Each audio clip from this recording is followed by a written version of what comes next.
Telefonata më e frikshme është thirrje e humbur. Të gjithë themi, më lajmëro kur të arrish. Asnjë telefonat dhe asnjë notification nuk është më e rëndësishme se sa jeta e një njeriu.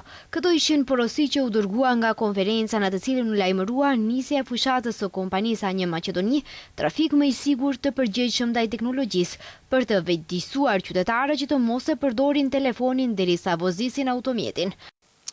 Kampanjata bishe pa javëre shokantne. Fushata ka qenë shokuese dhe ka tërhequr vëmendje të madhe, më shumë se 10 mijëra thirrje të humbura, kurse qëllimi ka qenë që fushata të tërheqë vëmendjen sepse edhe tema që adresojmë është kritike për gjithë ne.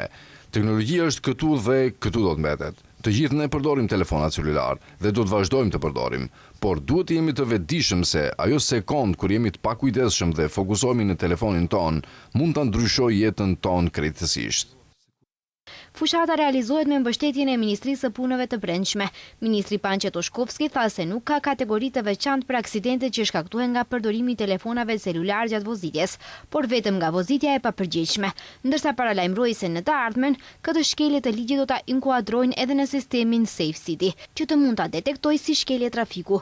Ministri gjithashtu njoftoi se në 4 muajt e parë të vitit 2025 kishte 47 viktima, kurse për të njëjtën periudhë këtë vit kemi pasur 26. Ndërkohë në prill të vitit e kaluar në territorin e Shkupit tha se ka pasur 8 viktima. Këtë vit nuk ka pasur asnjë.